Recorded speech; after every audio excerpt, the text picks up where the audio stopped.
Hey guys, welcome back to the channel. And in this video I've got 3 replays for you in the tank of the month for May, which is the Banana Buster.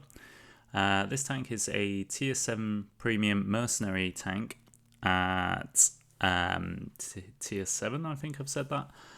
And yeah, it's so what is it? What do you get? So you got your top forward speed of 33 kilometers an hour with a reverse speed of 13, internal fire chance of 20%, 1500 hit points, and you got 415 steel concealment. Actually 393, sorry, 415 if you're on the move, with 442 meters of view range. The gun is the gun off the Leo, the big 10 centimeter gun. You've got 8 degrees of gun depression, you've got a reload time of 7.51 seconds, you've got accuracy at 0.34, the aim time of 2.49, 63 ammo capacity with AP, APCR, HE shells, penetration value is 155 on your standard with 194 on your premium, and the alpha damage, you're sort of kicking out about 300 hit points per shot. And your shell velocity is 785 on your standard with 930 on your premium. The premium bonus is you get 130% on your silver with 120 on your tank XP. So yeah, what we'll do is we'll sort of go into the armor profile next. We'll look at how the armor stacks up on the tank. So you can see sort of the turret armor. Turret is actually off of a Centurion FE A45.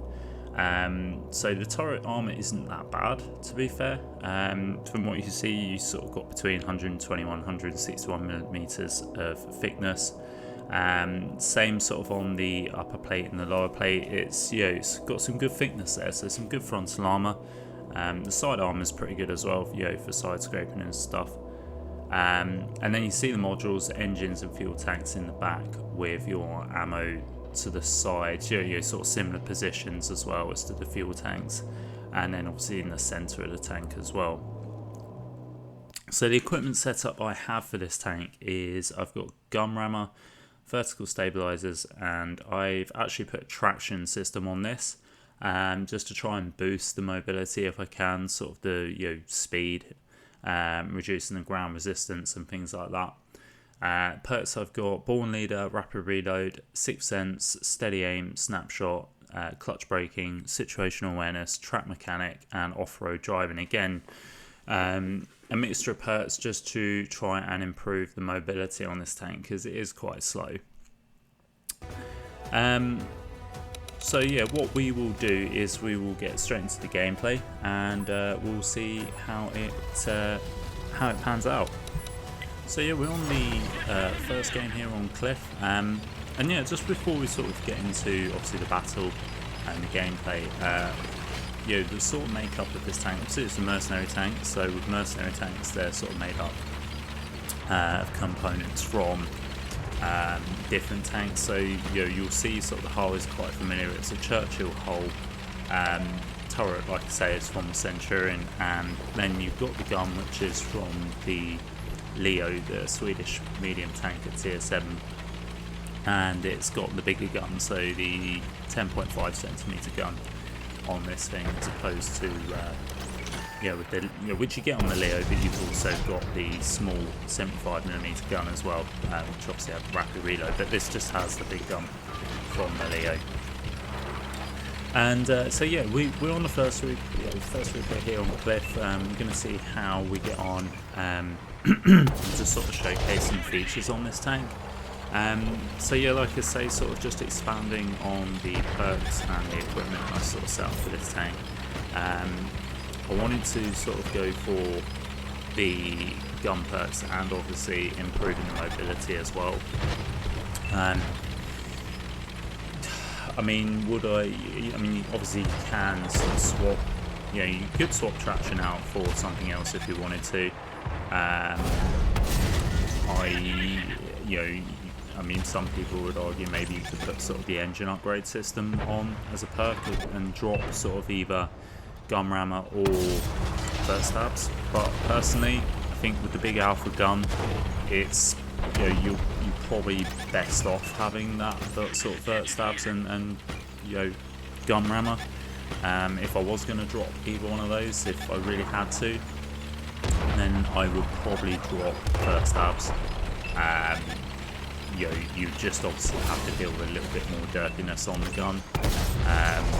But yeah, if I was going to drop anything for sort of, you know, the engine upgrade, then I'd do that. But personally, I think it's sort of better to just sort of sacrifice your vents or optics that you would run on your third equipment for the traction system. So yeah, that's just sort of my view on the equipment setup, what I would do, you know, sort of general alternatives if you wanted to improve that traction a little bit more, because yeah, his tank is a bit sluggish. It's a standard Churchill hull and operates and moves like a Churchill, so yeah, it can be a bit frustrating sometimes when you're sort of trying to push up and get that damage when it's sort of, you know, game's on the way of you. But you know, we're on cliff and it's not too bad of a map, because obviously it's not a massive map where you're sort of going to be out of the fight. You know, there's plenty of areas on cliff where you can sort of get in and you know, sort of get into some brawls and get some damage. Top tier, I think this tank could potentially brawl. I'm not played enough of it to sort of really give a complete honest opinion. I'll sort of give my conclusion and feedback at the end, yeah, rather than sort of spoiling it sort of right at the start of the video. But I think you should definitely play sort of more as a support. I mean, I'm sort of brawling here, but yeah, I've got the hit points to trade. Yeah, the turret is good on this, and you will bounce, particularly when sort of players like this guy. Yeah, I don't really know why you're YOLOing in a Panzer. To be fair, yeah, it's a lightly armoured TD that plays very well when it's in stealthy positions at the back, doing what TD should do, not charging at tanks that have armour. So yeah, there's times where obviously you can sort of brawl. Yeah, if you're sort of going up against players that are inexperienced doing things like that, it's possible, and you can get some bounces off this tank. You know, I'm not saying, you know, the armour is okay, but yeah, there are sort of times where I think you are going to get caught out. But we'll sort of, you know, I'll explain those situations as they happen, you know, as and when in the videos. So yeah, we've done okay here. We've picked up a lot of damage, because you know, we've sort of picked off sort of YOLO and tanks. We've got shots into artillery. We've got shots.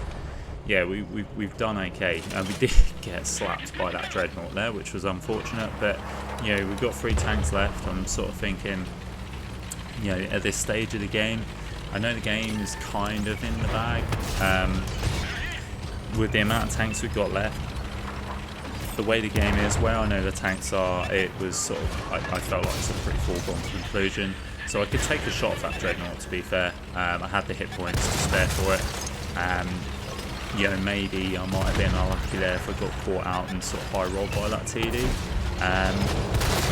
But yeah, I just sort of felt, you know, I could get aggressive there. I did get, you know, I did sort of die for it in the end by the G-Saw, but yeah, I was sort of willing to sort of, I guess, sort of give up my fate, really.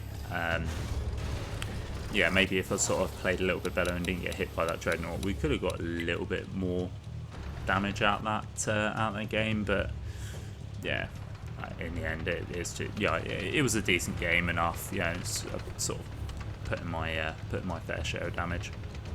But anyway, guys, we'll sort of fast forward to the end of the replay, and we'll look at the results screen and see how we got on.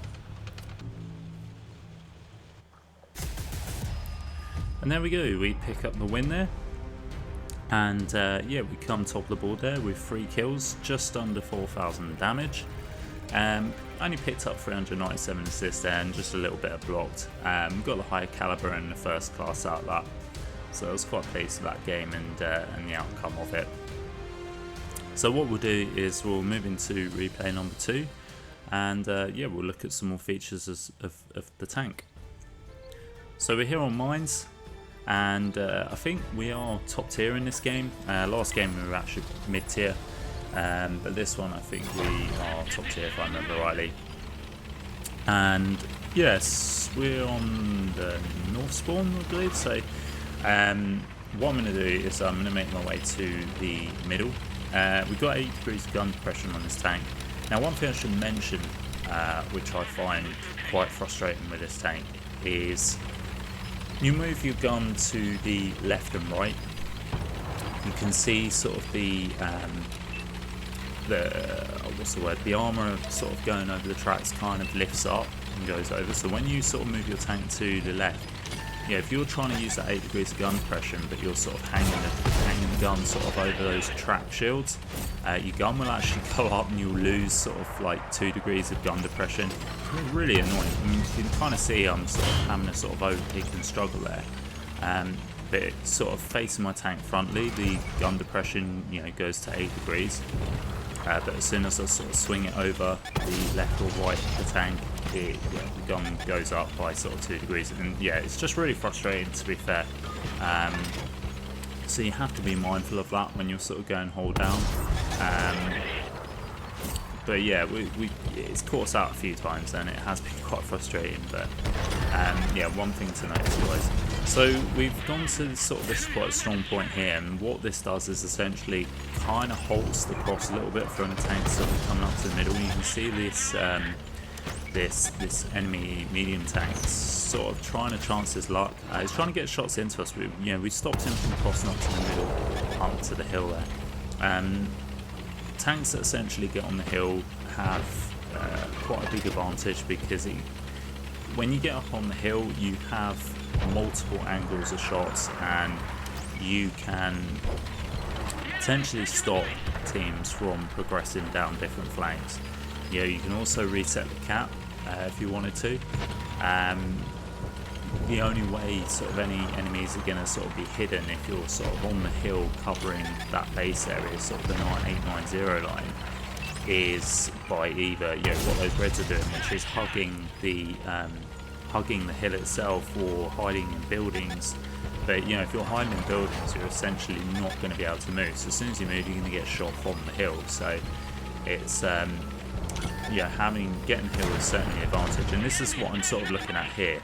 I've chanced my luck and I thought, you know what, I wouldn't mind pushing over to the hill and sort of helping the guys out. So I can see, you know, there's two heavy tanks sort of holding that little sort of corridor there.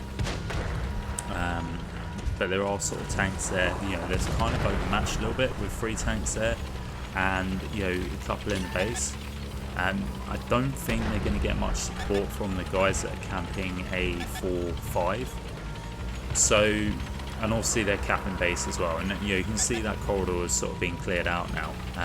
We're actually down by 2 tanks as well. So this is a bit of a sticky situation. Our team isn't really making any attempt to either get resets or you know, help out in any way. They're just sort of, I don't really know what they're doing, to be fair. Well, we're in a bit of an issue as well now because we're actually caught in a cross. So I managed to get a shot into that medium tank that then got shut down by our artillery. Yeah, we've lost a good amount of hit points here. I've decided this is the time where I can cross. I'm not too fussed about his tier 6 getting shots into us. He's down to a 1 shot and we're going to take him out before we leave. Kind of just wanted to get over to this right hand side here and cover the base because that timer is slowly going down. I think if I'd sort of hesitated anymore, we may have got caught out. Our team is now actually sort of looking to push in, and they actually, you know, they're pushing at the right time. We've seen artillery here. We're going to get some shots into artillery, and now we're in a good position where we can cover the base. I want to get rid of artillery first though, so I don't want these guys to have shots on me. I loaded a HE, so you get a huge 493 roll there, which is great. Yeah, like I say, 300 alpha on the HCR. Didn't actually remember how much alpha was on the HE shots. But looking at that, I'm assuming it's got to be sort of 400, 450, and I just got a really high roll there on that artillery, so that was good. I also took out that tank destroyer sitting in the back. I'm now just taking out that Tiger P that was camping the base. I'm going to slide down here. Lucky I didn't get any. Lucky I didn't take any damage. And then, fortunately, our team managed to finish off that last tank, bringing us a win to the game. So there we go, we come top again. We've got 5 kills this time. Again, another sort of 3.9k damage game with just under the 4k mark, 496 assists and 625 blocked. Picked up the high caliber medal and the first class again. And yeah, sort of another decent sort of replay just to sort of show the some of the qualities of this tank, and like I say, a bit of the gameplay really.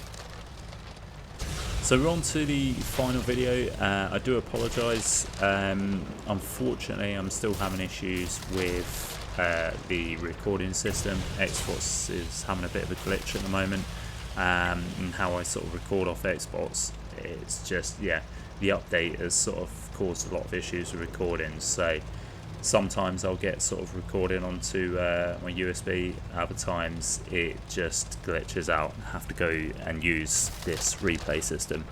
So yeah, I do apologise guys, you're not obviously going to be able to see sort of the damage being done live, but it is a good video. It's fairly decent, and we do get good results, so please stick with it, and we'll see sort of we'll recap the damage and what we've done at the end of the game.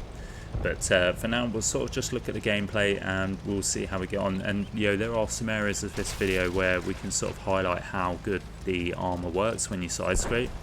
Now we're on Kaunas for the third and final replay, and we're coming into the town because I want to sort of use the strengths of this tank. We've just caught out this Japanese Tiger heavy tank. We've trapped him in place there. And yeah, we just managed to pick up our first kill on the Japanese heavy tank that we sort of managed to track. He overpeaked a bit too much, and we just caught him out and got him in place. We're actually mid-tier in this game as well, so yeah, we sort of do need to be careful of the tier 8 heavy tanks that are in here. I think I've noticed that there's an IS-3 and an ISM here, so but I'm gonna be brave, and I'm gonna try and see if I can potentially put some shots into these guys. I've got some support with me, and this IS-3 just decides to overpoke, and again I get a shot into his track, and now I'm just hugging this wall here and I'm just side scraping, because there's one thing the Churchill does do very well. Churchill hull can side scrape really well, so that's why I sort of come into the town to sort of hug that line. The IS-3 gets taken up by our friendly Carnarvon. Now the ISM is sort of getting punished quite a lot. We managed to get a shot into his engine, and then someone else actually sets him on fire. We're using the wall and the IS-3 as good cover here, and we had a little bit of an opening to get a shot into the ISM and finish him off. So we picked up our second kill there, and luckily we've got rid of some dangerous tier 8 heavy tanks. We do get hit by artillery there, which takes out a good chunk of our health, which isn't great. Now this Oho has decided, or Oni, sorry, is trying to bully RTD.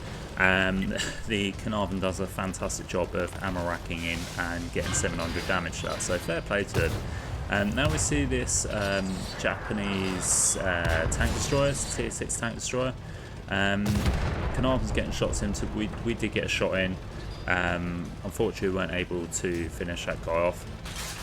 Now the town is looking pretty clear, and there's only 6 tanks left, so this is the frustrating part about the Banana Buster, is the slow speed that you have means that you're going to be in a position now where you're going to start chasing damage. And it's not a great position to be in when you're sitting in a tank as slow as this. But we're going to try our best. I'm sort of thinking maybe I can chase down this full health tier 6 tank destroyer. 650 hit points there. I could definitely get those in 3 shots. If I high roll, maybe able to get them in 2. But looking at the map, we've got sort of 2 tanks here that are 2-shot to us, and yeah, it looks to me that's where the damage is here, is where these 3 tank destroyers are in the middle. There's also artillery, 2 artilleries are still alive, but yeah, I'm going to focus my attention on these tank destroyers and try and get these guys out before moving into artillery. So we managed to snapshot into the tank destroyer. He then sort of does quite a good U-turn, manages to get a shot into us. We got a nice high roll into him, and then artillery finishes him off.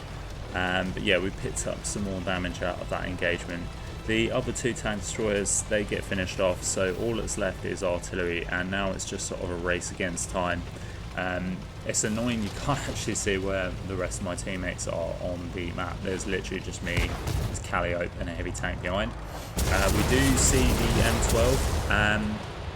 We had the HE loaded, doesn't show it, but we did actually load to HE, and we managed to get a good shot in, setting him on fire and picking up the kill. So yeah, another nice result, particularly when we got hit by that guy right at the start of the game. That's some good revenge there.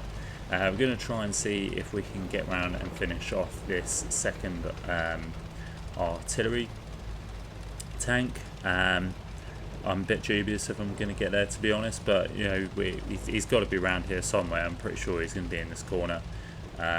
Most times on counters with artillery, they're usually lurking around in this spot. And the Calliope has just lit him up. He's going to unload a barrage of rockets onto him, and we snap a nice shot in, picking up the kill there and finishing the game off. So there we go. We picked up 4 kills, only 3.4k damage with 1400 assist. Picked up the ace tanker there, the Pascucci's medal and the high caliber, bringing an end to the replay and the videos. So my conclusions are, I don't think it's really worth it, if I'm honest. It's just slow. I find the gun depression is good, but like I say, those bits on the front of the turrets can be quite annoying. Can throw you off if you sort of trying to swing your gun around the side, particularly if you get encircled by light tanks or anything like that. Yeah, if the gun suddenly goes in the air, it can sort of throw your shot off a little bit. I mean, obviously, if you're sort of your turret armor's okay, but I found that cupola is obviously quite a weak spot, so you can get easily penned there. The armor's okay if you sort of angle in slightly, and side scraping it is really good actually. But if you get caught out in the open, you're going to get absolutely shredded. So, like I say, you have to be careful of sort of areas where you're going to push, the mobility of it. You do have to sort of plan where you're sort of going to push and not push, essentially. But yeah, I don't know. I wasn't really a fan of the tank, if I'm honest. I found penetration values aren't too bad, but I just there was areas. There was just times where I thought that should have penned, but it didn't. The gun's okay. The reload isn't too bad. But yeah, I just don't think it's really. It's not a tank for me anyway. I mean, if you like your Churchills, you like your heavy tanks, then yeah, I guess you could probably get on with a tank. But for me, no, I didn't think it was worth buying, to be fair. But let me know what you guys think. If you did pick up the tank, let me know how you get on with it. But yeah, until then, guys, I will catch you next time.